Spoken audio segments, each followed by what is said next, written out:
Okay, hai, Assalamualaikum semua. Hari ini saya, Puan Wan Zanaria dan Kak Faiza.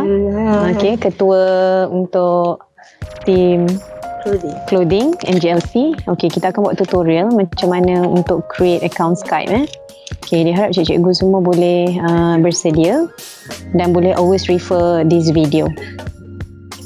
Okay, mula-mula kita akan pergi ke website education.skype.com. Okay, seperti ini paparan yang akan dilihat. Okay, klik pada sign up for free.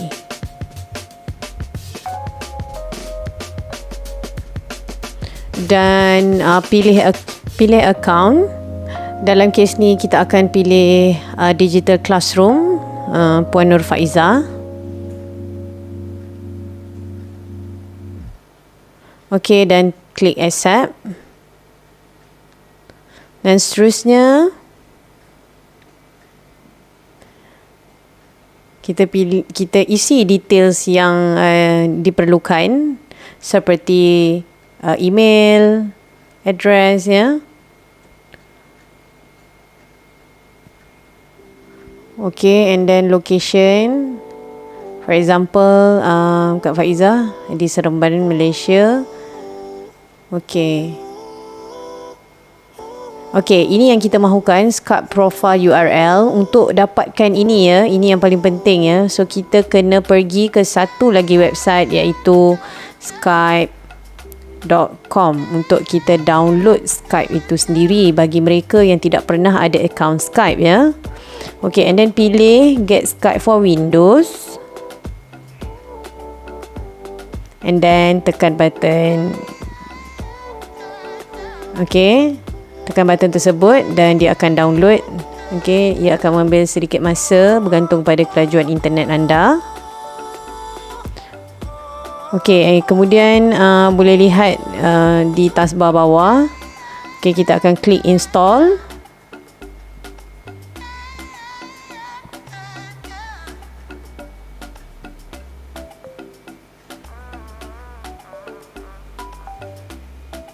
Okay, jadi mulai hari ini Puan Nur Faiza sudah ada account Skype. Welcome to Skype. Okay, let's go. Okay, sign up or create. Disebabkan ini adalah memang tidak pernah ada account Skype, jadi kita akan create one. Okay, ini masukkan email yang kod yang akan diberikan. Boleh ada dua pilihan, iaitu sama ada menggunakan handphone, nombor telefon ataupun email. Tapi I would prefer email. So nanti kita buka email tu, dapat kod, masukkan semula. Okay, and then dia perlukan nama. Okay, masukkan. Okay, Nur Faiza Ahmad. Okay, tekan button next. Okay, dia perlukan kod yang telah dihantar di email Puan Nur Faiza. Jadi kita akan buka email. Okey, kod ada di situ.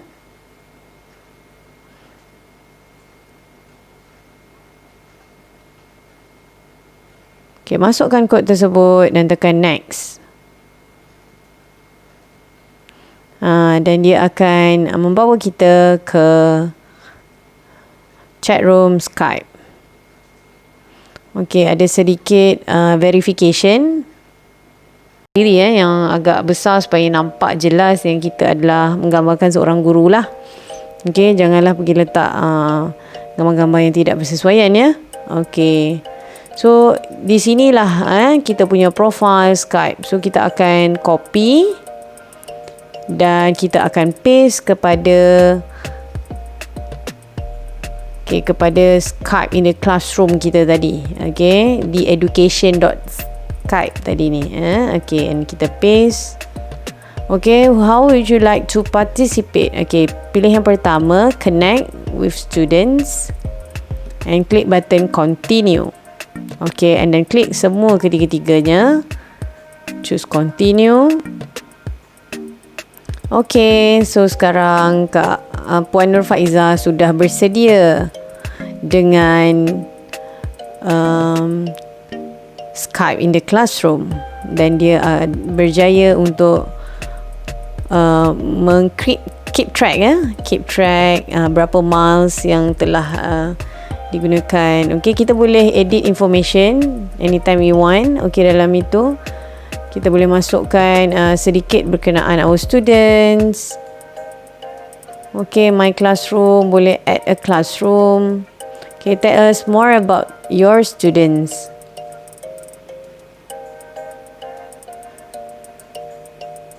Okay, letakkan nama kelas kepada students tu. For example, biology, KMNS, foundation program, whatsoever.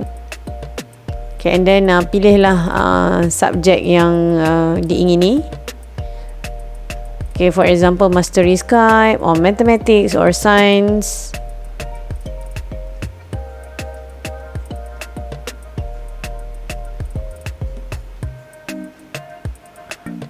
Okay, kemudian tell a little bit about your students. Why do you want your student to connect with others, ya?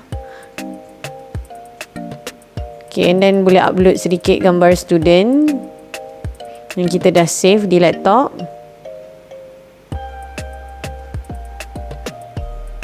Okay. Kita juga boleh masukkan link YouTube,